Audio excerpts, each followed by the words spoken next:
सनातन धर्म में किसी भी मंत्र जाप की गणना रुद्राक्ष, तुलसी, स्फटिक, लाल चंदन आदि विभिन्न प्रकार की मालाओं से की जाती है।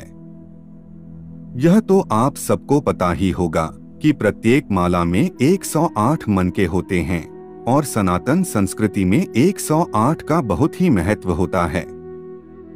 परंतु कभी आपने सोचा है कि माला में 108 दाने ही क्यों होते हैं?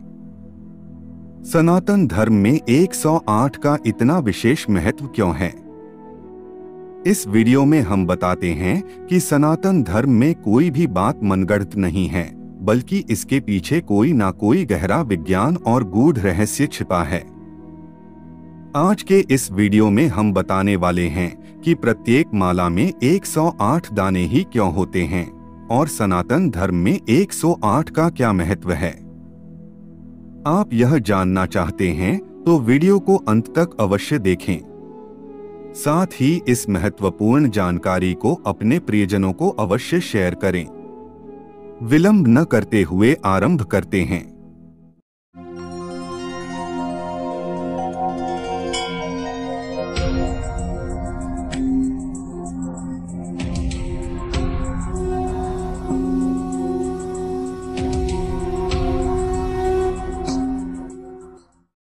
हिंदू, बौद्ध, जैन सहित सभी धर्म की मालाओं में 108 मनके होते हैं।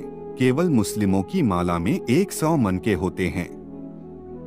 हमारे प्राचीन ऋषि मुनियों ने समय को मापने के लिए पूरे ब्रह्मांड को 12 भागों में बांटा था। अब सवाल यह उठता है कि 12 भागों में क्यों और कैसे बांटा गया। आप सबको तो पता ही होगा कि पृथ्वी सूर्य के चारों ओर अपनी धुरी पर घूमते हुए परिक्रमा करती है।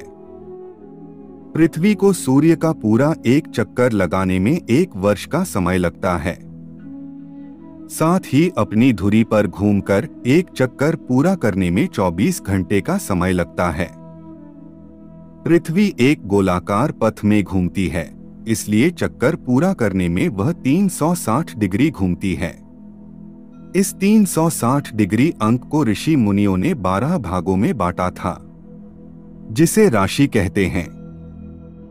इसका अर्थ यह हुआ कि प्रत्येक राशि का मान 30 अंश होता है। यह हमारी घड़ी की तरह ही है। प्रत्येक घड़ी भी 12 भागों में विभाजित है। घड़ी की सुई भी 12 घंटों में एक चक्कर पूरा करती है। यदि आप घड़ी की सुई द्वारा 2 घंटे में चली गई दूरी मापेंगे तो घंटे व मिनट की सुई के बीच 30 डिग्री का कोण बनता है। इसी प्रकार पृथ्वी जब 30 डिग्री आगे बढ़ती है तो एक राशि को पार करती है।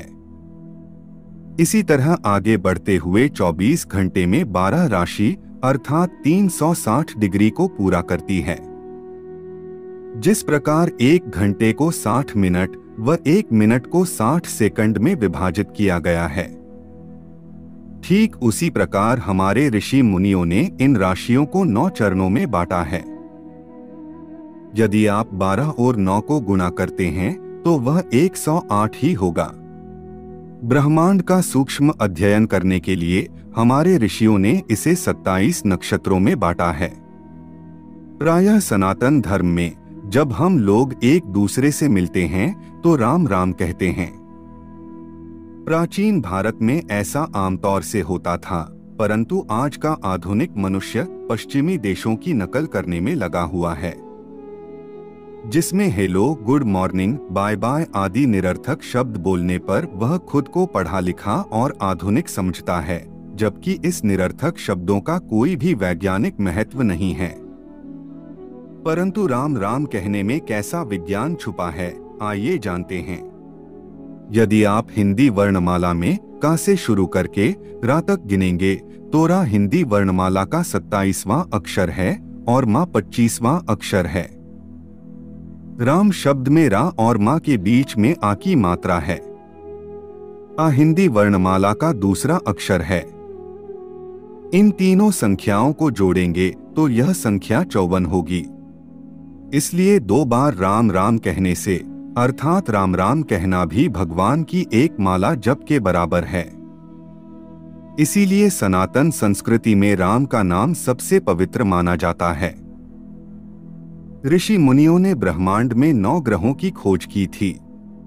यह सभी 9 ग्रह सूर्य के चारों ओर चक्कर लगाते हैं, इसीलिए सभी 9 ग्रह भी प्रत्येक राशि से होकर गुजरते हैं। यदि आप 9 ग्रह और 12 राशियों को गुणा करेंगे तो वह 108 ही होगा। इसीलिए सनातन संस्कृति में 108 अंक का बड़ा महत्व है और यह समस्त ब्रह्मांड का प्रतिनिधित्व करता है। इसीलिए बहुत से विद्वान इसे त्रिदेवों का अंक भी मानते हैं। यह ओम के बराबर का अंक है, क्योंकि जिस प्रकार ओम में तीनों देवों का निवास है, उसी प्रकार संपूर्ण ब्रह्मांड सहित संख्या 108 में भी तीनों देवों का वास है। आज की हमारी प्रस्तुति में इतना ही। हम आशा करते हैं कि यह वीडियो आपको अवश्य अच्छी लगी होगी। अगर अच्छी लगी हो तो लाइक करें, कमेंट करें और चैनल को सब्सक्राइब अवश्य करें। मिलते हैं एक और ज्ञानवर्धक वीडियो के साथ। तब तक के लिए जय जय श्री राम।